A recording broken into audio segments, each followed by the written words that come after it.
Assalamualaikum warahmatullahi wabarakatuh. Selamat pagi anak-anak. Kita masuk ke pelajaran tema ya.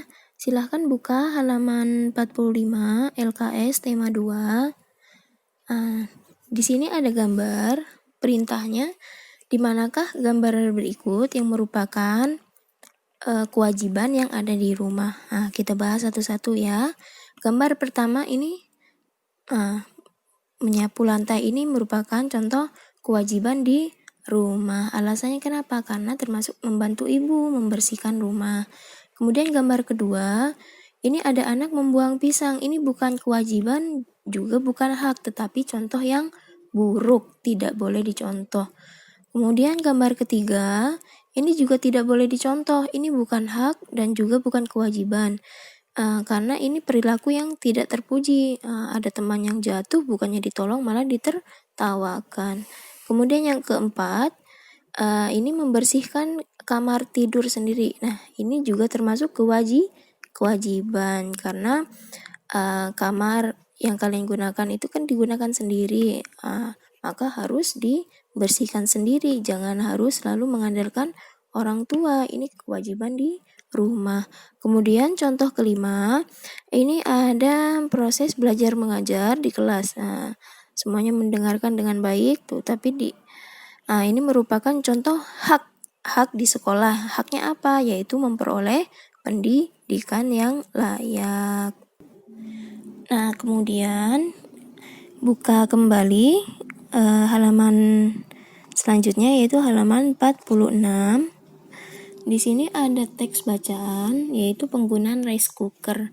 Nah, kemarin masih ingat kan teks bacaan ini merupakan teks petunjuk pemakaian. Nah, di sini ada kita bahas sumber energi utama bagi bumi adalah matahari. Kenapa matahari merupakan sumber energi utama? Karena matahari memiliki energi panas yang sangat besar.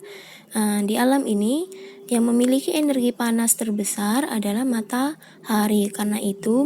Karena matahari terbesar sumber energi panasnya, maka menjadi sumber energi utama. Nah, energi matahari dapat diubah menjadi bentuk lain selain mengeringkan pakaian, mengeringkan hasil panen. Matahari juga bisa diubah bentuknya menjadi energi listrik. Dengan cara apa, Bu? Bagaimana caranya? Dengan menggunakan panel surya. Nah, contoh ini ada pun prosedur. Nah, prosedur itu adalah teks petunjuk ya. Prosedur artinya teks petunjuk penggunaan rice cooker. Nah, di sini bisa kalian baca. Pertama, ambil beras, kemudian dicuci dan ditiriskan, kemudian tambahkan air yang dianjurkan rice cooker. Kemudian nyalakan rice cooker, kemudian pilih cook jika ingin memasak, kemudian ketika sudah matang akan berpindah ke warm. Begitulah penggunaan rice cooker. Ini merupakan contoh teks petunjuk pemakaian. Kemudian kalian buka kembali halaman 47. Di sini ada gambar barang elektronik yang ada di rumah kita. Kita bahas ya, tidak usah disalin, dengarkan saja. Gambar pertama ini ada gambar rice cooker. Manfaatnya apa? Untuk memasak nasi atau menghangatkan makanan. Bentuk perubahan energinya apa? Untuk menghidupkannya menggunakan energi listrik.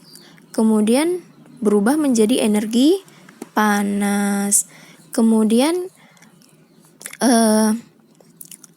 ada namanya apa? Dispenser. Manfaatnya apa? Untuk menghangatkan atau mendinginkan air.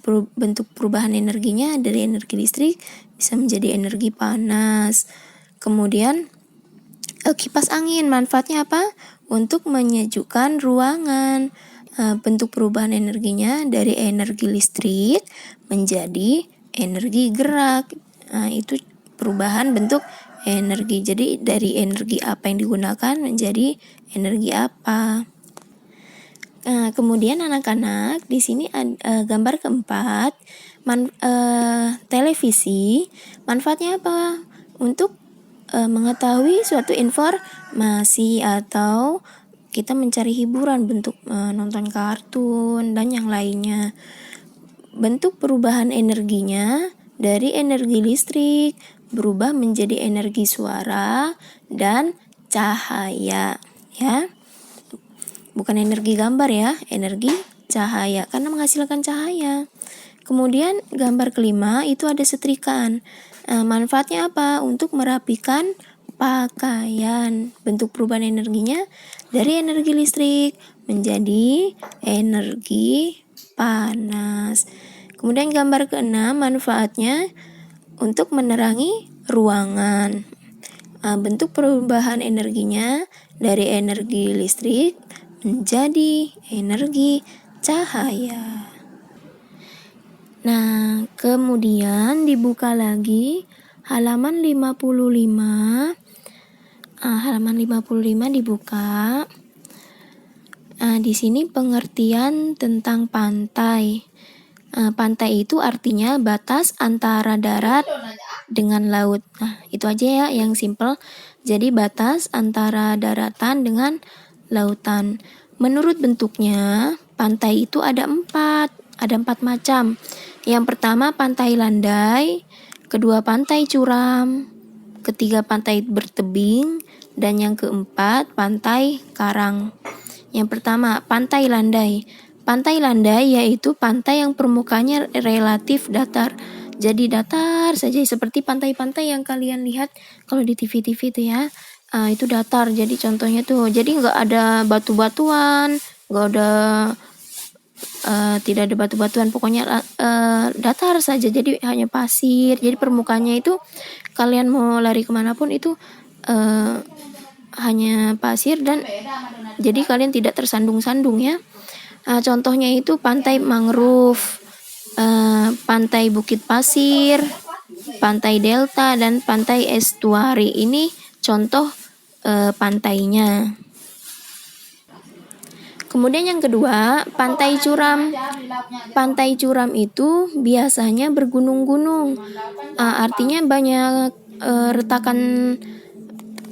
retakan itunya ya, retakan batu yang curam gitu, yang tajam-tajam. Nah, retakannya ini terjadi karena retakan sejajar terkikis ombak besar. Jadi batu-batu yang ada di sekitar pantai itu terkena ombak sehingga terkikis, akhirnya menjadi tebing-tebing curam. Tebing itu seperti batu-batuan yang curam ya. Jadi di pinggir-pinggirnya itu banyak batu yang tajam-tajam. Nah, contohnya pantai di sebelah Pulau Jawa dan barat Pulau Sumatera. Kemudian yang ketiga, pantai bertebing, yaitu pantai yang curam. Pantainya curam di muka tebing karena adanya pegunungan melintang tegak lurus terhadap pantai. Nah, di pantai ini sering dijumpai laut yang dangkal. Terjadinya ini karena penimbunan hasil perusakan tebing. Nah, jadi kalau pantai bertebing itu pantainya curam, banyak batu yang tajam-tajam karena pegunungannya ini melintang tegak lurus. Ada gunung lagi di sebelah pantainya itu. Kemudian yang keempat, pantai karang, yaitu pantai karang ini terjadi jika di dasar laut sepanjang pantai terdapat terumbu karang. Nah, jadi di pinggiran pantainya itu di bawah lautnya ini ada terumbu karang, makanya dinamakan pantai karang. Pantai karang ini contohnya Taman Bunaken di Manado. Nah, jadi itu merupakan macam-macam pantai. Jadi ada 4 ya, pantai landai, pantai curam, pantai bertebing, dan pantai karang. Nah, anak-anak, sekian materi pelajaran hari ini. Terima kasih sudah menyaksikan dengan baik. Hari ini tidak ada tugas, cukup kalian perhatikan penjelasan ibu yang tadi. Semoga bisa difahami dengan baik. Kita bertemu di hari berikutnya, di pertemuan selanjutnya. Sampai jumpa. Wassalamualaikum warahmatullahi wabarakatuh.